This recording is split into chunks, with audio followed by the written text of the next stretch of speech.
Hi, now I was interested in your story because you actually voted for Starmer to be Labour leader, and now um, you're agreeing to campaign again to stop him. So, can you tell us what your thoughts are on the campaign, just to about why it's important to stop him? You may recall that I made a contribution a couple of years ago when I described Keir Starmer and his actions as evil. And some people were a bit taken aback by that. But the proof of the pudding is in the eating. You judge people by their actions. And his actions are evil.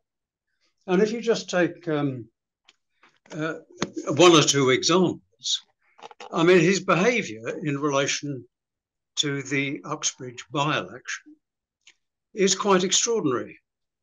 That here, a campaign which was undermined by a local candidate not being selected, but by choosing one of the careerist place persons, and where they had already reneged on their green promises, led to fewer people turning out for Labour than would otherwise have been the case. And yet he turns around and blames ULEZ and Sadiq Khan. And because Sadiq Khan is not under his control, he showed the petulance of a dictator.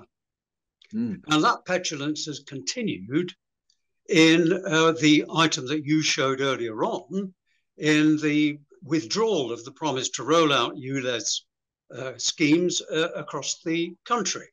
You can't believe a word that this man says. He is opportunistic.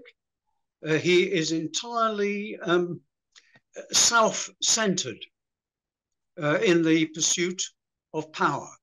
Now, one thing I would like to add is that it's not just Starmer, it's the people around him. You've mentioned on this programme the number of times in which Labour politicians appear in the Daily Telegraph, God help us. You know, in the Murdoch press, how many times? They are part of the problem.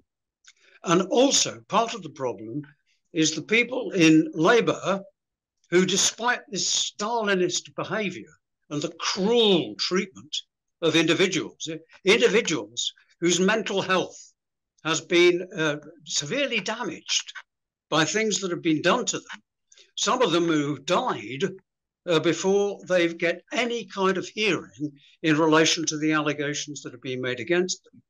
When you think of these things that are happening, and yet there are people in the Labour Party keeping their heads down. And Mm. that includes the shadow cabinet, or the shadowy cabinet, as John rather appropriately calls them. And it includes many other people in the Labour Party. Now, these are the conditions for fascism. And we have a Conservative party which is clearly going in the fascist direction. So it is more, this is a collective failure of our political class. And in saying stop Starmer, and I support that phrase very much, I am also saying, and I hope other people will also be saying, we need to be able to say in our society what we think freely, to debate it, to have disagreements, and not to be told that we can't do this and we can't do that. We need a free society, and at the moment we're in a very dangerous place in this country with two parties which don't seem to understand that. So it's for those reasons, together with the promises that Starmer constantly breaks, include the most basic of promises, like to lift children out of poverty.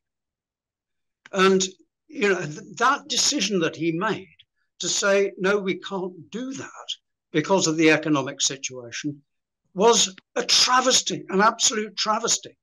his whole economic policy is extraordinary. It's as if the Bank of England is in charge of the Labour Party. This is a neoliberal, neoconservative approach to economics, which we know from the Jeremy era. It just doesn't work. It doesn't work at any level in our society. It's produced a significant proportion of our population which is constantly in poverty.